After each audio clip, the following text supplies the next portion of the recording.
So today I'm going to give you a little bit of information on archery hunting. I grew up out west in New Mexico, and I grew up hunting with a rifle.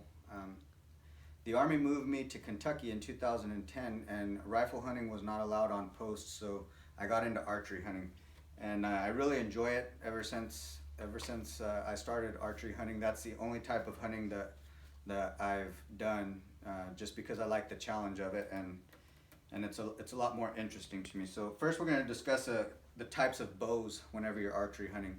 So you have a recurve bow, which is just a regular bow with a string on it. It doesn't have anything to help you draw that weight back or make the arrow shoot faster or anything like that. And then you have a compound bow, which is has cams on it, which is like this right here. It's got these big cams on it which help you draw more weight back, and it helps your arrow fly faster. You can shoot further with these. They're quieter. They're a little bit heavier, but that's the kind of bow that I like to use. And then you have a crossbow, which shoots really fast. That's the fastest out of all of the bows. And it has a sight on it like a gun. You can shoot a little bit further with it. That's for people that have some shoulder issues or whatever. They may not be able to draw back that bow, so they'll use a crossbow. Annually, there's about 12.5 million hunters that hunt every single year. Out of that 12.5 million, it's estimated 3.64 million are archery hunters.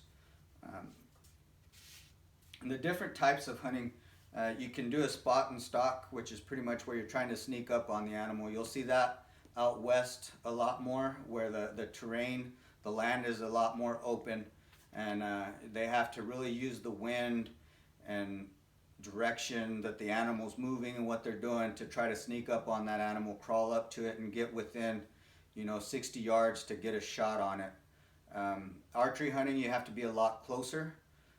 So out west, your typical shots are going to be about 50-60 yards, and then when you come out east and you're using a tree stand where there's a lot more vegetation, and you climb up into the tree, you're elevated, you're shooting down, you get a lot closer to the animal. 20 to 30 yards is an ideal shot when you're using a tree stand or a ground blind. A ground blind you can set up on the edge of a field, in an open area, or you can set it along a trail that the animals are using, and that typically is a 20 to 30 yard shot also.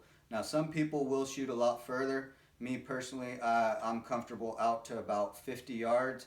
But I usually try to set up where I think the animal's going to pass within 20 to 30 yards, just so I can make sure that I get a good shot on the animal, and that my arrow is going to have good penetration on that animal. Some of the challenges of archery hunting is the distance, which I said you're getting a lot closer to the animal. When I was out west, hunting with the rifle, you can shoot 300 yards. The animal doesn't even really know you're there, whereas archery hunting, you have to take into consideration your human scent, your smell, your movement.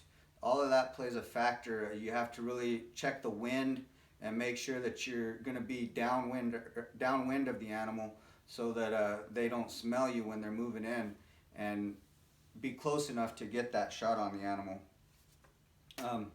I really love archery hunting. It's probably the only way that I'll hunt for the rest of my life, as long as I can draw a bow back. And it's a lot more challenging in any animal that you get. Archery hunting is a trophy in my book, and just like Fred Bear, the inventor of bear bows and a very avid archery hunter, said, if you're a hunter and you're measuring your success in inches, as a lot of hunters do these days with the size of deer that they kill, Fred Bear says if you're measuring your success in inches, you should have been a yardstick maker instead of a hunter.